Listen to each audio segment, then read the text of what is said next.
Okay, അപ്പോൾ ഇനി അടുത്ത് വരുന്ന ഒരു മെത്തേഡാണ് എഗ്രി മെത്തേഡ്. ഏറ്റവും അവസാനത്തെ മെത്തേഡും ഏറ്റവും അഡ്വാൻസ്ഡ് ആയിട്ടുള്ള മെത്തേഡും നമുക്ക് പഠിക്കാനുള്ളതിൽ അഡ്വാൻസ്ഡ് ആയിട്ടുള്ള മെത്തേഡുമാണ് എഗ്രി മെത്തേഡ്. അതിൻ്റെ അഡ്വാൻറ്റേജസ് എന്താണെന്ന് പറഞ്ഞാൽ, ഒന്ന്, ഇത് ടൈം ഓഫ് ഓപ്പറേഷൻ കൺസിഡർ ചെയ്യും. ഒരു സിസ്റ്റത്തിലെ എല്ലാ കോമ്പണൻസിനും സെയിം ടൈം ആയിരിക്കില്ല, ഈക്വൽ ടൈം ആയിരിക്കില്ല ഓപ്പറേറ്റ് ചെയ്യുന്നത്. അപ്പോൾ അത് കൺസിഡർ ചെയ്തിട്ടായിരിക്കും ഇത് അലോക്കേറ്റ് ചെയ്യുന്നത്. അതുപോലെ ഓരോ കോമ്പണൻറ്റിനും സബ് മോഡ്യൂൾസ് വേണം, അതും കൂടെ ഇത് കൺസിഡർ ചെയ്യും. അപ്പോൾ ഇങ്ങനത്തെ 2 അഡ്വാൻറ്റേജസ് ആണ് ഈ എഗ്രി മെത്തേഡിനുള്ളത്. അപ്പോൾ നമുക്കിവിടെ ഒരു സിസ്റ്റം ആലോചിക്കാം. ഇതിന് 4 കോമ്പണൻസ് ഉണ്ട്. C1, C2, C3, C4 4 components ഉണ്ട്. C1ൻ്റെ അകത്ത് N1 മോഡ്യൂൾസ് ഉണ്ട്, C2ൽ N2 മോഡ്യൂൾസ് ഉണ്ട്, C3ൽ N3 മോഡ്യൂൾസ് ഉണ്ട്, C4ൽ N4 മോഡ്യൂൾസ് ഉണ്ടെന്ന് വെച്ചോ. ഇനി N1 + N2 + N3 + N4 അതാണ് ഈ സിസ്റ്റത്തിൽ മൊത്തമുള്ള ടോട്ടൽ നമ്പർ ഓഫ് മോഡ്യൂൾസ്. അത് ഞാൻ ക്യാപിറ്റൽ ലെറ്റർ N ആയിട്ട് എടുക്കുകയാണ്. ഓക്കെ,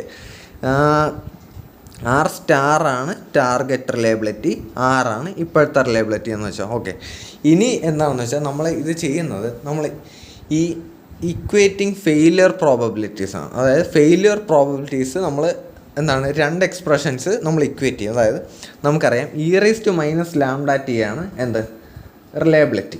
അപ്പോൾ 1 - e⁻⁻t ആണ് എന്താണ് ഫെയിലിയർ പ്രോബബിലിറ്റി. അപ്പോൾ ഞാൻ ഒരു സൈഡിൽ 1 -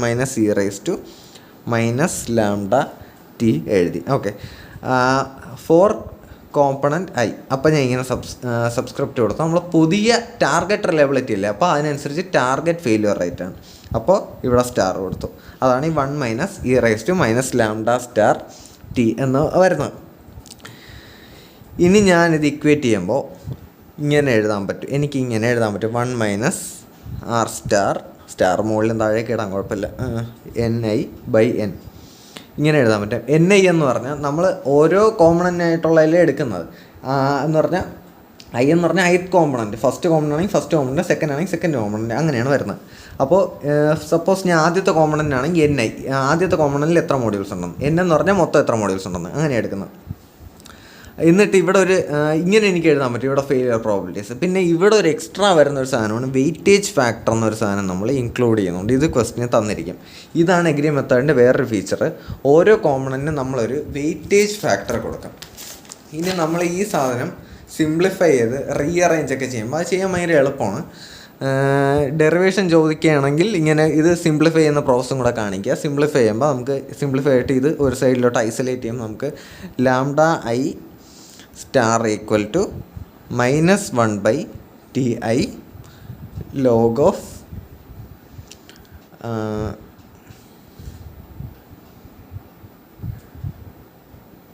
നമുക്ക് ഇങ്ങനൊരു എക്സ്പ്രഷൻ കിട്ടും. ഇത് ആണ് നമ്മൾ പ്രോബ്ലംസിൽ യൂസ് ചെയ്യുന്ന ഫോർമുല. അതുകൊണ്ട് ഇത് ഓർമ്മിച്ച് വെച്ചിരിക്കുക. ഇത് നമ്മൾ എങ്ങനെയാണ് പ്രോബ്ലംസിൽ യൂസ് ചെയ്യുന്നതെന്ന് വെച്ചാൽ, കണ്ടോ, നമുക്ക് ഇങ്ങനെയാണ് പ്രോബ്ലം തരാൻ പോകുന്നത്. ഒരു റിസീവർ ഉണ്ട്, അതിൽ 4 കോമ്പണൻസ് ഉണ്ട്. എന്താണ് receiver, power supply, antenna, transmitter, ഇങ്ങനെ 4 സാധനമുണ്ട്. നമുക്ക് പുതിയ ടാർഗറ്റ് റിലയബിലിറ്റി ഓഫ് സിസ്റ്റം 0.99 ആണ്. ഓക്കെ, എന്ന് പറഞ്ഞാൽ അതുപോലെ തന്നെ ഈ ടേബിളും ക്വസ്റ്റിനും അവർ തന്നിരിക്കും. ഓരോന്നിൻ്റെയും വെയിറ്റേജ് ഫാക്ടറും, ഓരോന്നും എത്ര സമയം ഉപയോഗിക്കും, അതാണ് TI വരുന്നത്. ഓരോന്ന് എത്ര സമയം ഉപയോഗിക്കും, ഓരോന്നിൻ്റെയും നമ്പർ ഓഫ് മോഡ്യൂൾസ് അതും തന്നിട്ടുണ്ട്. ഇത് നമുക്ക് ആഡ് ചെയ്ത് നോക്കുമ്പോൾ കിട്ടുന്നതാണ് 133. ഓക്കെ, അത് നമുക്കറിയാം റിസീവറിന് 0.8 ടൈം 1000 മണിക്കൂർ ഉപയോഗിക്കും. പക്ഷേ ഇതിൽ ട്രാൻസ്മിറ്റർ ആണെങ്കിൽ 500 മണിക്കൂർ ഉപയോഗിക്കുള്ളൂ. അതാണ് അവരുദ്ദേശിക്കുന്നത്. അപ്പോൾ ഇത് നമ്മൾ ഓരോന്നിൻ്റെയും റിലയബിലിറ്റി അലോക്കേറ്റ് ചെയ്യണം ഓരോന്നിനും. അതായത് ഓരോന്നിനും അതിൻ്റേതായ ലാംഡ അലോക്കേറ്റ് ചെയ്യണം. അപ്പോൾ നമ്മുടെ ഫോർമുല എന്താണ്, ഈ λ = -1/ti log അങ്ങനെ തുടങ്ങുന്ന ഫോർമുല. അതിലാണ് നമ്മളിത് സബ്സ്റ്റിറ്റ്യൂട്ട് ചെയ്ത് എടുക്കുന്നത്. λ = നമ്മൾ ഓരോന്നിൻ്റെ വാല്യൂ, ഇത് TI. ആദ്യം ഞാൻ എടുക്കുന്നത് റിസീവറാണ്. റിസീവറിൻ്റെ ടൈം 1000, അതിൻ്റെ ലോഗ് എടുത്തു. 1 - ഇതൊക്കെ ഫോർമുലയിലുള്ളതാണ്. ഇത് ടാർഗറ്റ് റിലയബിലിറ്റി R*, അത് ഞാൻ കൊടുത്തു. ഇവിടെ എന്താണ് 0.8 WI വെയിറ്റേജ് ഫാക്ടറാണ് വരുന്നത്, അത് ഞാൻ കൊടുത്തപ്പോൾ എനിക്ക് അതിൻ്റേതായ ഒരു λ1 കിട്ടി. അതാണ് 2.36 × 10⁻⁻6. നമ്മുടെ റിസീവറിൻ്റെ ലാംഡയാണ് 2.36 × 10⁻⁻6. അതിന് കറസ്പോണ്ടിങ് ആയിട്ടുള്ള റിലയബിലിറ്റി നമുക്ക് വേണമെങ്കിൽ കണ്ടുപിടിക്കാമല്ലോ. ഓരോ റിലയബിലിറ്റിക്ക് ഓരോ ലാംഡയും, ഓരോ ലാംഡയ്ക്ക് ഓരോ റിലയബിലിറ്റി ഇല്ല, അങ്ങനെയല്ലേ അലോക്കേഷൻ നമ്മൾ ചെയ്യുന്നത്. അപ്പോൾ അതിന് കറസ്പോണ്ടിങ് റിലയബിലിറ്റി e⁻⁻λt ഇട്ട് കൊടുത്തിട്ട് ഞാൻ ഈ 0.9976 ചെയ്തു. പക്ഷേ അതെങ്ങനെയാണെന്ന് ചെയ്യുന്നത് വെച്ചാൽ ടി എത്ര കൊടുത്തതെന്ന് വെച്ചാൽ 1000 രൂപ കൊടുത്തത്. കാരണം ക്വസ്റ്റിനിൽ പറഞ്ഞിട്ടുണ്ട് for a duration of 1000 hours എന്ന് കൊടുത്തിട്ടുണ്ട്. അപ്പോൾ 1000 hours ഈ ലാംഡയ്ക്കുള്ള റിലയബിലിറ്റിയാണ് ഞാൻ ഈ 0.9976 കൊടുത്തത്. അത് കഴിഞ്ഞിട്ട് ലാംഡ 2 എന്ന് പറഞ്ഞാൽ ആൻറ്റിനയ്ക്കുള്ള 1000 മാറുന്നില്ല. കാര്യം ആൻറ്റിനയും 1000 മണിക്കൂറാണ് പ്രവർത്തിക്കുന്നത്. ആൻറ്റിനയുടെ T1ഉം TIയും 1000 ആണ്, അതും കൊടുത്തു. ഇതൊന്നും എന്തായാലും മാറുന്നില്ല. ടാർഗറ്റ് റിലയബിലിറ്റി എല്ലാത്തിനും 0.99 ആണ്. ഇവിടെ 1 ആയി. വെയിറ്റേജ് ഫാക്ടർ ആൻറ്റിനയ്ക്ക് എത്രയാണ്? 1 ആണ്. അപ്പോൾ അതിന് കറസ്പോണ്ടിങ് ലാംഡ കണ്ടുപിടിച്ചു. വേണമെങ്കിൽ അതിന് കറസ്പോണ്ടിങ് ആയിട്ടുള്ള റിലയബിലിറ്റിയും കണ്ടുപിടിക്കാം. ലാംഡ 3 വരുമ്പോൾ ട്രാൻസ്മിറ്ററിന് വരുന്ന വ്യത്യാസം 500 മണിക്കൂറേ പ്രവർത്തിക്കുന്നുള്ളൂ.